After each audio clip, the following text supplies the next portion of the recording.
warahmatullahi wabarakatuh. Jumpa lagi dengan saya, Ibu Rurin Rahma, dalam mata pelajaran IPA. Nah, anak-anak, bagaimana kabar kalian hari ini? Baik? Nah, semoga kabar kalian sangat baik dan sangat menggembirakan. Tetap semangat untuk mengikuti pelajaran ini walaupun secara daring. Nah, hari ini kita mau belajar apa sih? Hari ini kita akan belajar tentang pengukuran. Apa tujuan belajar kita hari ini? Tujuan kita belajar hari ini adalah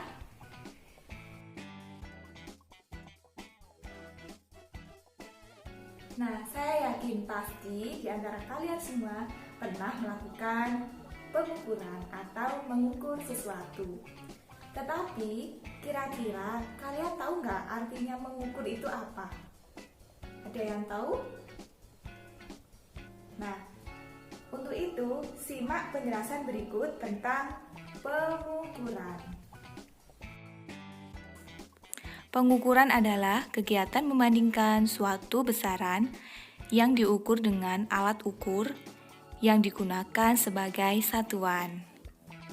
Nah, di pengertian tersebut ada kata-kata besaran dan ada kata satuan. Apa sih besaran itu dan apa sih satuan itu? Besaran adalah sesuatu yang dapat diukur dan dapat dinyatakan dengan angka. Jadi, sesuatu yang dapat dinyatakan dengan angka dan dapat diukur dinamakan besaran. Nah, sedangkan satuan adalah segala sesuatu yang digunakan untuk menyatakan hasil pengukuran atau pembanding dalam suatu pengukuran tertentu. Berikut akan saya beri contohnya. Contoh, panjang meja itu 2 meter. Nah, besaran sama dengan panjang, nilainya adalah 2 dan satuannya adalah meter. Nah, bagaimana anak-anak? Sudah paham tentang besaran dan satuan? Apa perlu saya jelaskan lagi? Jadi, besaran tadi kan sesuatu yang dapat diukur dan dinyatakan oleh angka. Kalau misalnya kita mengukur panjang, mengukur tinggi badan, mengukur berat badan, terus mengukur apa lagi ya? Mengukur suhu, mengukur yang lainnya, pokoknya bisa dinyatakan dengan angka, berarti termasuk besaran. Tetapi kalau misalnya kamu ingin mengukur rasa cinta atau kasih sayang, bisa apa tidak? Bisa apa tidak? Tentu tidak bisa kan? Karena rasa cinta dan kasih sayang tidak bisa dinyatakan oleh angka. Jadi itu bukan termasuk besaran. Nah, sudah bisa membedakannya? Kalau sudah bisa, nanti kita bisa lanjut ke tahap selanjutnya tentang macam-macam besaran dan satuan. Besaran dibedakan menjadi 2 macam, yaitu besaran pokok dan besaran turunan. Berikut tabel besaran pokok. Jadi, besaran pokok itu ada 7 macam ya anak-anak. Panjang, massa, waktu, suhu, kuat arus, intensitas cahaya, dan jumlah zat. Di situ sudah ada lambang satuannya.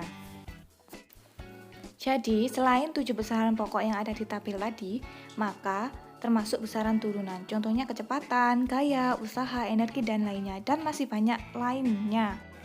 Jadi, besaran turunan itu ada banyak sekali, lebih dari 20. Intinya, selain dari 7 besaran pokok tadi, maka termasuk besaran turunan.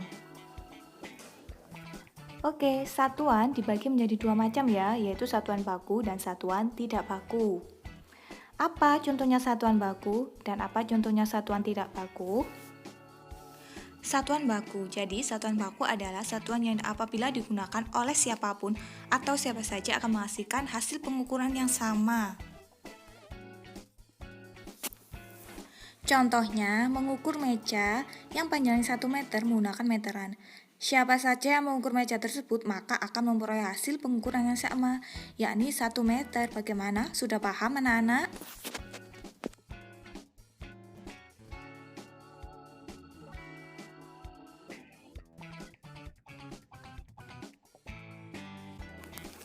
Satuan tidak baku. Satuan tidak baku adalah satuan yang apabila digunakan oleh orang-orang yang berbeda menghasilkan hasil pengukuran yang berbeda.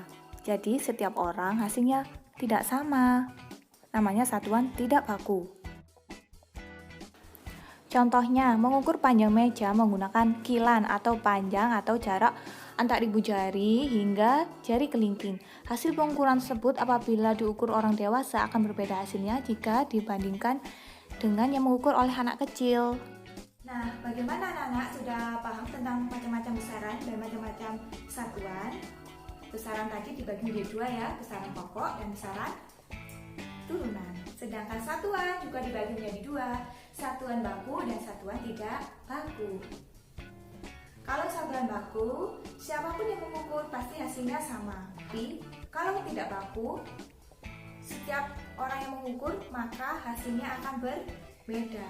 Contohnya,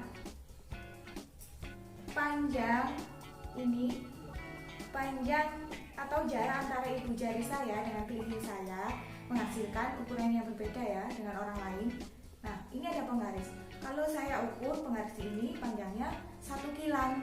Tapi kalau misalnya kalian yang mengukur penggaris ini, panjang penggaris ini bisa jadi lebih dari 1 kilan atau kurang dari 1 kilan karena setiap orang memiliki kilan yang berbeda. Bagaimana? Sudah paham? Nah, kalau kalian sudah paham, alhamdulillah. Tapi kalau ternyata kalian belum paham, bisa kalian tanyakan langsung melalui WA saya atau melalui Google Classroom. Atau nanti kalian bisa tanyakan langsung ketika bertemu saya di sekolah. Nah, sekian dari saya. Kurang lebihnya saya minta maaf. Semoga yang kita dapat hari ini bermanfaat ya. Assalamualaikum warahmatullahi wabarakatuh. Tetap semangat.